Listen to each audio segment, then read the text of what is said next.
Meantime, officials on edge looking out for copycat attacks, especially ones inspired by the tragedy in New Orleans. Stephanie Oswald joining us live now from New Orleans with everything we are learning about the terror on Bourbon Street. Stephanie. Xavier, we are here on Bourbon Street, which is a place of great contrast tonight. On one end, there's been hours of music, bands playing.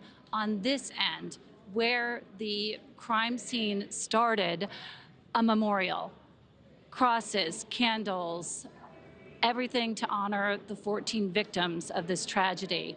And this is the exact spot where this man rented a truck, this terrorist, and turned it into a weapon. People have been here today expressing sorrow, expressing just disbelief that this happened in this city that so many people love. And a lot of people asking questions, wanting to know why there were not any giant barriers up, why there were not giant trucks in the way. The barriers that are here weren't working, and other barriers were very simple, just made out of wood and easy to turn over.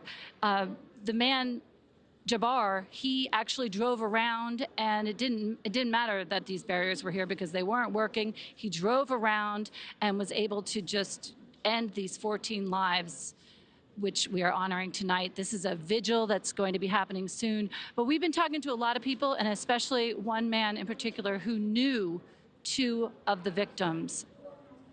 And here's what he had to say.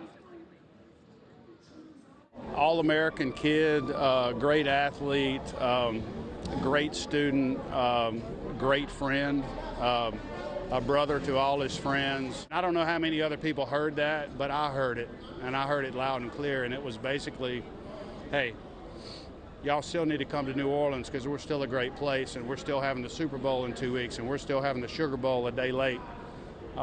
But that's not what we wanted to hear, and I promise you that's not what the Badawi or the Vadrine family wanted to hear either.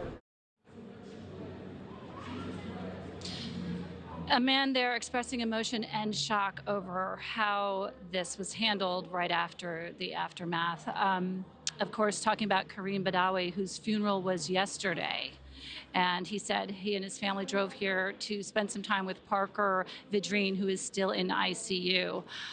They are hoping that this will bring positive change in some form or fashion. And his message was just still one of disbelief. And that's something that we're hearing here from so many people. Stephanie, you know, when you hear that gentleman speak, you can hear the emotion in his voice. I'm sure there's a wave of emotions there on the street, there on Bourbon Street. I can hear it in your voice, to be completely honest. But we're also hearing, new details tonight about the killer. What can you tell us about that? Well, we know now that he decided to do this a long time ago. He actually rented the truck or reserved it on November 14th, so more than 6 weeks ago. Thanks for watching. Go to joinnn.com to find News Nation on your screen. And don't forget to click the red subscribe button below to get more of News Nation's fact-driven, unbiased coverage.